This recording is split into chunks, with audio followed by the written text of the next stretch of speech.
The Adventures of Twizzle was the very first television series produced by Gerry Anderson's AP Films. Both this and another short puppet film, Here Comes Candy, were produced by Pentagon Films and had caught the attention of author Roberta Leigh, who came to Pentagon looking to adapt some of her children's stories for television. Her arrival coincided with the departure from Pentagon of Gerry Anderson and Arthur Provis, who were leaving to launch their own production company, AP Films. Unwilling to turn down the chance to produce their own television series, despite Leigh's insistence that it should be produced with puppets, Anderson and Provis set to work producing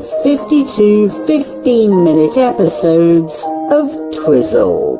Twizzle was a toy who had the ability to extend his arms and legs, presumably providing the solution to all sorts of problems. In the first episode of the series, Twizzle runs away from a toy shop before he can be purchased by a horrid little girl, and then befriends a stray cat named Futso. In later episodes, the two friends encountered other lost toys and would band together to build Stray Town, a place where lost toys could live together in peace.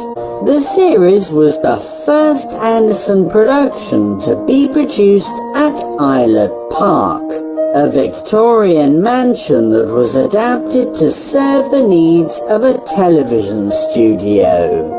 Many names that would soon become vital members of the AP Films team joined the company around this time. Among the voice cast were Nancy Nevinson as Twizzle and Denise Breyer as Futso the cat. The series was reasonably popular, with Twizzle's likeness appearing on various books, games, and records. Unfortunately, it's difficult to provide much more of an overview of the show because of the 52 episodes that were made. Only the very first is currently known to exist. However, Roberta Leigh would return to AP Films the following year with a similar idea, Torchy the Battery Boy. Torchy the Battery Boy opens in the garden of one Mr. Bumbledrop, a kindly old gentleman who enjoys nothing more innocent than inviting children into his garden so that he can watch them play. When an exceptionally strong gust of wind blows away all their toys and his dog Pom-Pom, the children will no longer come to Mr. Bumbledrop's garden, which, despite his constantly smiling face, makes Mr. Bumbledrop very sad. Rather than report this odd occurrence to the authorities, Mr. Bumbledrop decides on a slightly different course of action to get his dog back. Thus is born Torchy the Battery Boy, a boy who is powered by a battery. With the help of his magic beam, Torchy manages to locate Pom-Pom and the lost toys on a nearby twinkling star. But how to get them back? And so Mr. Bumbledrop builds a space rocket in his back garden, managing to do in one night what it probably took brains several years of design and research to accomplish. Torchy then flies his rocket to the twinkling star, only to find that its magical properties have brought all the toys to life and allowed Pom-Pom to speak. Since none of the toys want to give up their new lives on Topsy-Turvy Land, they decide to settle there for good, and Torchy helps his new friends build a town out of giant pieces of fruit.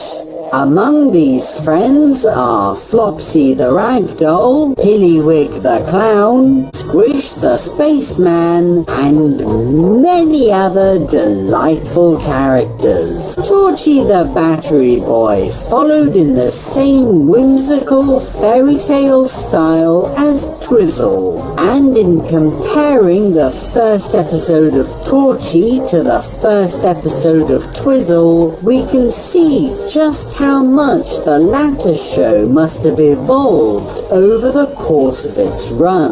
The puppets became more imaginative in their design and much more expressive. And we even got the very first Jerry Anderson model effects sequence in the form of the space rocket that flew Torchy and his friends to and from the twinkling star. While it's often frustrating to hear modern viewers look back at vintage children's shows and read hidden meanings into them that were never there to begin with, Torchy seems to revel in being hugely inappropriate, to the extent that it's almost impossible to find an episode that doesn't feature at least one line of dialogue that doesn't sound just a bit naughty when taken out of context, or even when left in context.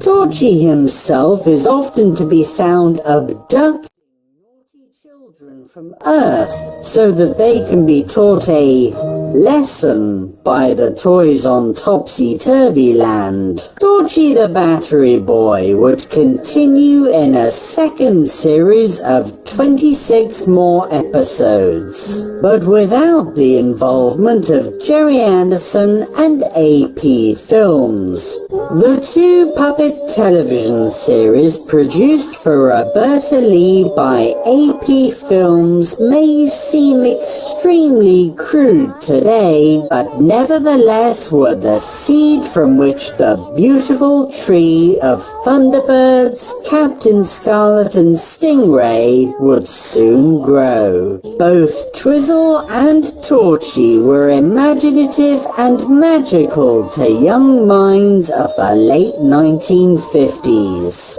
And those who saw these shows as children still have fond memories of both. Torchy the Battery Boy is still hugely entertaining, but many Anderson fans still hope that one day Twizzle might also be able to join Torchy on DVD. Perhaps, if you look up at the night sky this evening, you might make a wish on a twinkling star that one day the 51 missing episodes of Twizzle might be found and returned to the archives where they belong.